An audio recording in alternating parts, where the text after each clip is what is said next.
안녕하십니까. 세종국토개발 대표 전원성입니다. 자, 오늘 신문 기사를 봤더니 지금 부동산 가격들이 예전 가격을 다 회복했다, 뭐 최고 가격을 경신했다, 뭐 강북이 또 뭐 강남이 오르니까 강북도 다 올랐다. 자, 이런 기사들이 나오는데, 자, 이런 것들이 부동산에 대한 문제인지 아니면은 전반적인 경제의 문제인지 한번 풀어보는 시간을 갖도록 하겠습니다. 그래서 현재 부동산 시장을 어떻게 평가를 해야 되는가, 자, 우리나라의 돈의 가치는 어떤지 여러 가지 경제 상황을 한번 간단하게 짚어보도록 하겠습니다.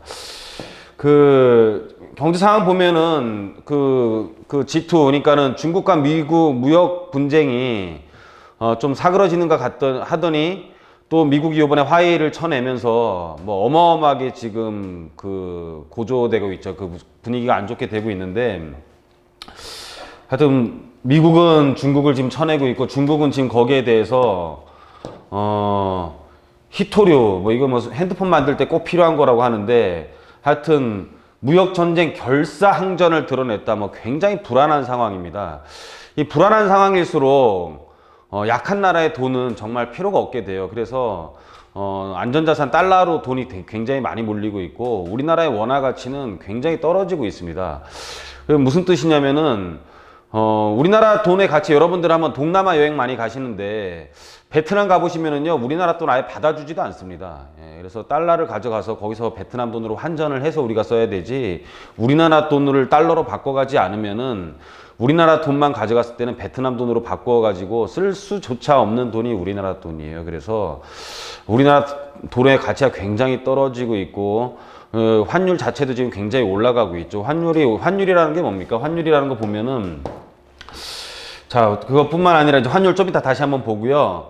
OECD 경제 성장률, 지금 OECD는 한국은 이 파란 줄을 읽어보면은요, 통화 정책을 완화를 동반한 확장적 재정 정책을 지속하고 최저임금 인상폭을 완화해야 한다는 권고를 내놨다. 좀 크게 보면 다시 한번 읽어볼게요.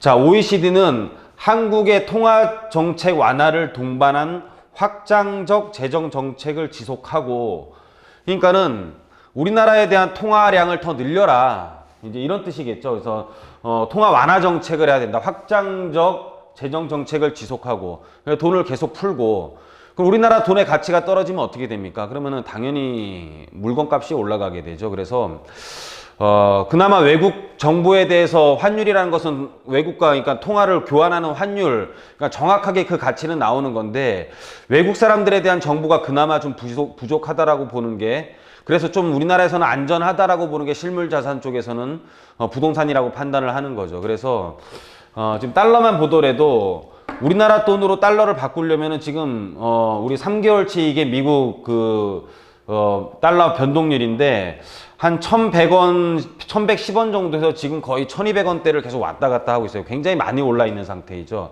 그러니까 우리나라 돈으로 달러를 살려면은, 1달러를 살려면은 3개월 전 초반만 하더라도 1,100원을 주면 살 수가 있었는데, 1,100원을 주면 살 수가 있었는데 지금은 1,200원을 줘야지 1달러를 살 수가 있어요. 이건 뭐냐면은 수출하는 기업은 굉장히 좋을 수 있지만은 수입 물가는 굉장히 올라간다는 뜻이에요. 그래서 확장적 재정 정책을 피고 이렇게 환율 자체가 굉장히 올라갈 때는 우리나라 경제 성장률이 떨어짐에도 불구하고 우리나라의 물가가 굉장히 상승할 수 있다는 뜻이에요. 우리나라 자체에 돈이 많아지는 것, 통화 완화 정책, 확장 정책을 쓰면 돈이 흔해지니까는 당연히 물건값은 올라가게 되고, 달러 환율이 올라가다 보니까는 수입 물가가 굉장히 올라가게 돼서 우리나라 대부분의 물건들은 다 수입을 해서 우리나라가 만드는 거잖아요. 우리나라가 자체적으로 자원이 풍부해가지고 자체 생산을 하는 게 아니라 원재료 자체는 다 수입을 해오는 겁니다. 원재료 자체는 다 수입을 해오기 때문에 수입 물가 자체가 굉장히 올라가게 되면은 당연히 기본적인 우리가 생활하는 생필품에 대한 물가들도 굉장히 올라갈 수 있고, 그러다 보면 전반적인 물가 상승의 압력이 높아지는 거죠. 그래서 이렇게 전반적인 물가 상승이 높아지는 상황에서 우리나라의 돈의 가치는 떨어지는데, 여러분들은 굉장히 돈을 계속 쥐고 있죠.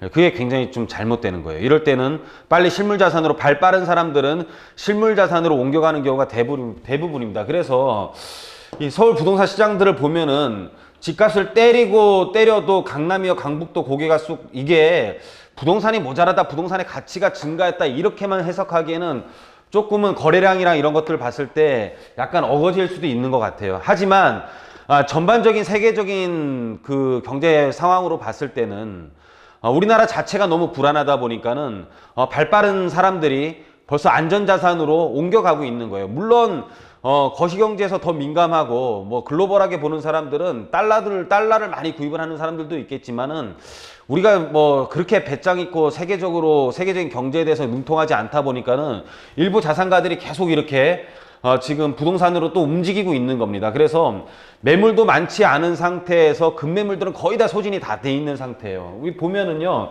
용산, 노원, 성동 매매 늘고, 그러니까는 뭐 마용성 뭐 이렇게 해가지고 노원까지 재건축 소액으로 투자할 수 있는 노원까지도 지금 913 이전 수준 가격으로 완전히 다 회복이 돼 있는 상태예요. 여러분들 계속 돈 들고 여러분들은 급매물을 기다리는데 완전히 반대의 상황이 일어나고 있습니다. 여러분들은 돈을 들고 있는데 돈의 가치는 점점 떨어지고 있고 여러분들이 그 돈 가지고 급매물을 노렸지만은 세계적인 경제 상황으로 봤을 때 실물에 대한 가격들은 계속 올라가고 있고 급매물들은 거의 없어져 가지고 여러분들의 돈의 가치만 결국은 떨어져 있는 상태이기 때문에 여러분들이 빠르게 서두르지 않으면 그 돈 갖고는 아무것도 할 수 없는 상황으로 변해갈 수 있다는 것을 여러분들이 직시를 분명히 해야 될 것 같아요. 그래서 지금 상황들을 보면 신도시 자체 내에서도 강남 대체할 신도시 없다 결론은 잠실 5단지 급등을 하고 있고 요 부분 좀 확대해서 보면 잠실 5단지 지금 20억 넘게 거래됐어요. 최근에. 그쵸? 그리고 저점 대비 음마아파트도 저점 대비 2억 6천만 원. 그러니까 저점 대비 거의 2억 6천만 원이면은 한 15% 이상 15% 이상 지금 반등을 한 거예요. 그래서 강남 전체로 확산되나 촉각되고 있고 이거 지금 이렇게 되는 현상들이 리디노미네이션 이슈 퍼지고 그러니까 화폐 개혁하면은 1억짜리가 뭐 이제 공이 3개 빠지면 10만 원이죠. 1억짜리가 10만 원으로 바뀌는 거예요. 그러면은 이게 사람이 조금만 이 돈의 가치가 하락한 거나 마찬가지죠. 그 부분도. 그래서 이 돈이 너무 이렇게 적은 금액이니까는 더 큰 폭으로 오를 수 있는 거죠. 그러니까 10억에서 이제 1,000만 원 올리는 거랑 10만 원에서 이제 10만 원에서 만 원 올리는 게 훨씬 더 쉬워질 수 있는 거죠. 그러니까는 10% 올라가야 될 게 100% 올라가는 게 쉬워질 수 있다. 결론은 뭐냐면은 이런 현상들이 실물의 가격을 굉장히 올릴 수 있다라는 뜻이에요. 거기다 더해가지고 3기 신도시 영향 없다라고 판단한 듯. 제가 분명히 말씀드렸죠. 3기 신도시 별거 아니다. 그래서 여러분들 부동산 임대사업 겁먹지 말고 시작하라는 것을 분명히 제가 2주 전에 말씀드렸었어요. 그래서 지금 여러 가지 상황들로 놓고 봤을 때 거시적인 부분, 그러니까 부동산 시장만이 아니라 전반적인 글로벌 영향을 놓고 봤을 때 우리나라의 돈의 가치가 떨어지면 결론은 실물자산 또는 안전자산에는 달러와 금이 있을 것이고 우리나라 자체로만 놓고 봤을 때는 이 지금 뭐 리디노미네이션 이런 것들 뿐만 아니라 통화가치 재정적 확대, 통화가치 하락하는 것들로 놓고 봤을 때는 실물로 자산을 옮겨가는 게 현재로서는 좀 맞지 않겠냐라고 많이 판단을 하는 거죠. 그래서 이런 지금 자산가들이 좋아하는 강남의 재건축들이 속속들이 지금 거래가 다 되면서 신고가를 경신을 하고 있는 거죠. 근데 여러분들은 어떠고 있습니까? 여러분들은 지금 어떻게 하고 있냐면 이 청약저축 종합저축 가입자가 2,300만 명 돌파해요. 이 뭐냐면 통장 자체는 그냥 아무 의미 없답니다. 2,300만 명이 갖고 있는 게 뭘 대단한 거라고 그걸 가지고 지금 뭘 해보려고 하냐. 정말로 2,300만 명 경쟁에서 여러분들이 살아남으려면은요, 진짜 3명 이상 자녀 낳고 15년 동안 무주택자 유지해야지만이 통장에 대해서 2,300만 명의 경쟁에서는 이길 수가 있어요. 그러니까 결론은 자기 자신을 점점 떨어뜨려야지만이 300만 명 경쟁에서 이길 수 있는 청약 당첨자가 될 수 있는 거죠. 청약 가점이 높아지려면 무주택자로서 돈도 적게 벌어야 되고 애들도 많이 낳아야 되고 무주택 기간도 길어야지만이 2,300만 명 청약 종합저축 가입자에서 여러분들이 이길 수 있는 거죠. 그러니까 결론은 패자가 돼야 승자가 될 수 있는 희한한 구조를 갖고 있는 거죠. 여러분들은 지금 여기서 돈 들고 있고 돈 갖고 있고 2,300만 명이 다 갖고 있는 통장을 갖고 있고 여러분들 과연 성공할 수 있겠냐라는 거죠. 항상 그래서 저랑 같이 긍정적인 마인드는 통장으로서 잘할 수 있는 긍정적인 마인드가 아니고 실물로 옮겨가면서 옮겨갈 수 있는 긍정적인 마인드를 가지라고 제가 맨날 이렇게 유튜브에서 많이 강조를 해요. 마지막으로 글귀 하나만 보고 마무리하도록 하겠습니다. 자, 좀 참 재미있기도 하고 참 와닿기도 합니다.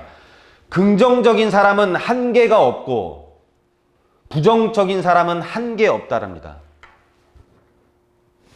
여러분들은 한계가 어떤 쪽에 서 있습니까? 서로 여러분들을 잘 한번 되돌아보는 시간을 가졌으면 좋겠습니다. 자, 오늘 강의는 글로벌적인 부분에 대해서 아마 부동산이 영향을 받는 것처럼 느껴지는 부분에 대해서 설명을 드렸고요. 여러분들도 다시 한번 이런 혼란한 시기에 돈을 갖고 있을 건지, 물건을 갖고 있을 건지, 또 다른 안전자산을 갖고 있을 건지 한번 잘 생각해 보는 시간을 가졌으면 좋겠습니다. 자, 오늘 강의는 여기서 마치도록 하겠습니다.